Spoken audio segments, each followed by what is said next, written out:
Hello and welcome to my channel. So ఈరోజు మనం టమాటా rice ఎంత ఈజీగా తయారు చేసుకోవచ్చు చూద్దాం. యాక్చువల్లీ మా ఇంట్లో ఈరోజు కూరగాయలు ఏం లేవన్నమాట. సో ఏం చేయాలా అని నేను ఆలోచిస్తుంటే ఇంట్లో ఓన్లీ టమాటా, పచ్చిమిరపకాయ, ఉల్లిపాయ మూడే ఉన్నాయి. సో ఏమన్నా చేయొచ్చా అని ఆలోచించాను. నాకైతే టమాటా రైస్ చేయాలనిపించింది. సో చూసారా, నేను ఇక్కడ టమాటా, ఉల్లిపాయ, పచ్చిమిరపకాయ, అల్లం, వెల్లుల్లి ఈ 4 తీసుకున్నా. సో వీటితోనే టమాటా రైస్ ఎంత ఈజీగా ప్రిపేర్ చేస్తానో సో మీరే చూద్దరు కానీ చూడండి.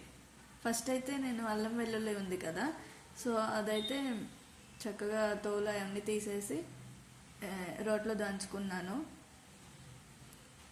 రోట్లో దంచుకుంటే అసలు ఆ టేస్టే వేరు కదా. సో ఇట్లా మన రోట్లో దంచుకొని ఆ అల్లం వెల్లుల్లి పేస్ట్ని పక్కన పెట్టుకున్నా. నెక్స్ట్ ఒక కుక్కర్ తీసుకున్నా. సో కుక్కర్లో ఎలా తయారు చేస్తున్నా చూడండి. ఫస్ట్ అయితే కుక్కర్ తీసుకున్నా అనమాట. సో దాంట్లో కొంచెం ఆయిల్ వేసాను. ఆయిల్ ఒక 2-3 టేబుల్ స్పూన్స్ వరకు వేసాను. నెక్స్ట్ అందులో హోల్ గరం మసాలా ఉంటుంది కదా, అన్నీ కూడా చాలా లైట్గా తీసుకున్నాను. ఒక 4 లవంగాలు, 2 చెక్క, సో అలా కొంచెం కొంచెం తీసుకున్నా. చాలా అవన్నీ కొంచెం ఆ ఫ్లేవర్ అంతా బయటకు వచ్చేలాగా కొంచెం మనం దాన్ని ఫ్రై చేసుకోవాలి. సో అలా ఫ్రై చేసుకున్న తర్వాత మన అల్లం వెల్లుల్లి పేస్ట్ ఉంది కదా, సో అది వేసేసాను అనమాట అందులో. సరే, అది అల్లం వెల్లుల్లి పేస్ట్ నూనెలో బాగా వేగాలి. ఎప్పుడైనా గుర్తుంచుకోండి, అల్లం వెల్లుల్లి పేస్ట్ నూనెలో వేగితేనే మనకి ఆ ఫ్లేవర్ అనేది వస్తుంది. లేదంటే కనుక అల్లం వెల్లుల్లి పేస్ట్ పచ్చివాసన వచ్చి అసలుకి నచ్చదన్నమాట మనకి. ఎప్పుడైనా కానీ అల్లం వెల్లుల్లి పేస్ట్ అనేది మనం పలావ్ చేసుకున్నా, బిర్యానీ చేసుకున్నా, ఇంకేది చేసుకున్నా కానీ అల్లం వెల్లుల్లి పేస్ట్ ఫస్ట్ ఆయిల్లో వేపుకోండి. నెక్స్ట్ అల్లం వెల్లుల్లి పేస్ట్ వేగిపోయింది కదా, నెక్స్ట్ నేను ఆనియన్స్, పచ్చిమిర్చి ఆ 2 వేసాను ఫస్ట్. చూసారా, ఆనియన్స్ని పచ్చిమిర్చి కొంచెం ఆయిల్లో వేగాలన్నమాట.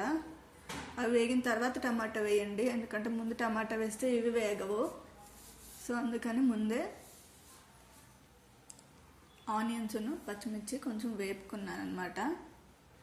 సో ఇలా వేపుకున్న తర్వాత మనం టమాటాస్ తీసుకోండి. టమాటాస్ కూడా వేసేసి అందులో కొంచెం బాగా కలిపేసుకోండి. కొంతమందికి ఏంటి, టమాటాలు వేసిన తర్వాత తొందరగా మగ్గ అన్న ఫీలింగ్ వస్తే కనుక లైట్గా ఉప్పు వేసుకోండి. సో ఉప్పు వేసుకున్నారు కదా, ఆ తర్వాత ఉల్లిపాయలును, పచ్చిమిరకాయలు, టమాటాలు కొంచెం మగ్గాలన్నమాట. అలానే హై ఫ్లేమ్లో పెట్టేసి తొందరగా మగ్గాలనేసి అలా చేయొద్దు. లో ఫ్లేమ్లో పెడితేనే ఎప్పుడైనా దాంట్లో ఉన్న వాటర్ అదంతా బయటకు వచ్చి చాలా ప్రాపర్గా కుక్ అవుతుంది. సో మంచిగా కుక్ అయితేనే మనకి ఏదైనా కానీ టేస్ట్ ఉంటుంది. సో అదొకటి గుర్తుపెట్టుకోండి. నెక్స్ట్ మనం మీకు ఎంత కావాలో అంత ఉప్పు వేసుకోండి. కొంచెం పసుపు వేసుకున్నా లైట్గా. నెక్స్ట్ లైట్గా కొంచెం గరం మసాలా, అంటే మీరు స్కిప్ చేసుకోవచ్చు కావాలంటే గరం మసాలా. నేనంటే ఇంకా ఇందులో కర్రీ ఏమి వేయం కాబట్టి సో లైట్గా గరం మసాలా వేద్దాం అనేసి అనుకున్నాను. అందుకని లైట్గా గరం మసాలా అండ్ లైట్గా కారం కూడా వేసాను అనమాట. మీకు కారం, గరం మసాలా వద్దు అనుకుంటే అవి స్కిప్ చేసేసుకోవచ్చు. కాకపోతే వేస్తే ఏంటంటే మళ్ళీ ఇంకా మనకి వేరే కర్రీ చేసుకోవాల్సినంత అవసరం ఉండదు. అందుకని నేను ఇలా చేశాను అనమాట.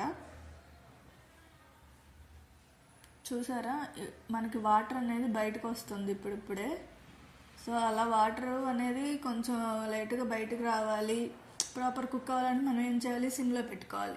కొంతమంది ఏంటి హైలో పెట్టేస్తారు, అది అసలుకి అది మాడిపోయి అడుగున ఆ వాటర్ అంతా ఇదైపోయి మనకి అంత ప్రాపర్గా కుక్ అవ్వదు అనమాట. సో అదొకటి గుర్తుపెట్టుకోండి. మీరు మంచిగా రావాలి అంటే ఎప్పుడైనా సిమ్లో పెట్టుకోండి. సిమ్ అంటే మరీ సిమ్ కాదు, మీడియంలో పెట్టుకుంటే మనకంతా కూడా ప్రాపర్ కుక్ అవుతుంది. చూసారా ఇప్పుడు ఎంత టెండర్గా ఉందో మనకి చూడడానికి కూడా. సో ఇట్లా ఉంటే ఏంటంటే మనకి రైస్కి కూడా బాగా పడుతుంది అనమాట ఆ ఫ్లేవరు. ఇప్పుడు చూసారు, నేను రైస్ తీసుకున్నాను.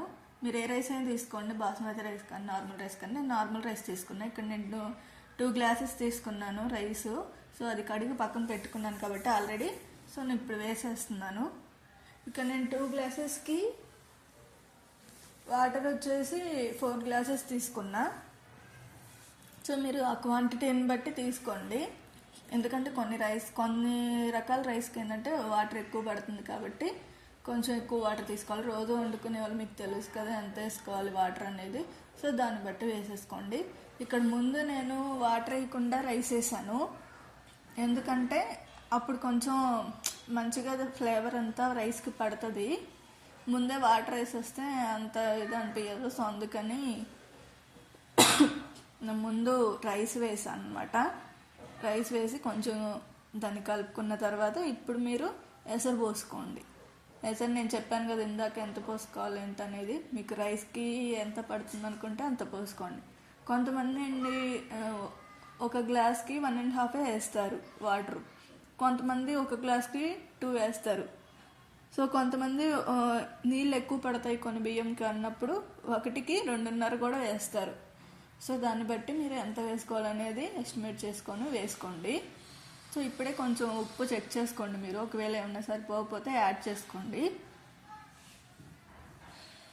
సో ఇలా యాడ్ చేసుకున్న తర్వాత కుక్కరు లీడ్ పెట్టేసేయండి. దానికి జస్ట్ ఒక 3 విజిల్స్ రానివ్వండి చాలు.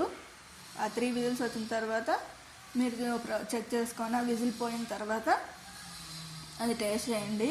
నిజంగా చాలా బాగా వస్తుంది. మీరు విడిగా వండిన తర్వాత అది మాడిపోతుంది అంతే అది ఇది అని అనుకోవాలి. సో అందుకని నేను కుక్కర్లో చేశాను. కుక్కర్లో చేసేందంటే ప్రాపర్గా కుక్ అవుతుంది, మనకి టెన్షన్ ఉండదు ముందు. సరే ఇప్పుడు చెక్ చేద్దాం. విజిల్ కూడా పోయింది. వావ్ ఎంత బాగుందో చూడండి. అసలుకి కరెక్ట్గా వాటర్ అన్నీ కూడా సరిపోయినాయి అనమాట. ఇందులోకి ఇంకా వేరే కర్రీ కూడా అవసరం లేదు నాకు తెలిసినంత మట్టికి. నేనైతే ఇట్లానే తినేసామన్నమాట మేము. చూడండి అసలు ఎంత బాగుందో. నేను ఏమేమి ఇంగ్రీడియంట్స్ యూజ్ చేశాను చెప్పండి అసలు ముందు. జస్ట్ అల్లం, వెల్లుల్లి, టమాటా, ఉల్లిపాయ, పచ్చిమిరపకాయ, ఇవే రైస్. చూడండి ఎంత బాగుందో అసలుకి. మీరు కూడా ట్రై చేసి ఎలా ఉందో నాకు టేస్ట్ చేసి చెప్పండి. మన ఛానల్ని ఇంకా సబ్స్క్రైబ్ చేసుకొని వాళ్ళు ఉంటే సబ్స్క్రైబ్ చేసుకోండి.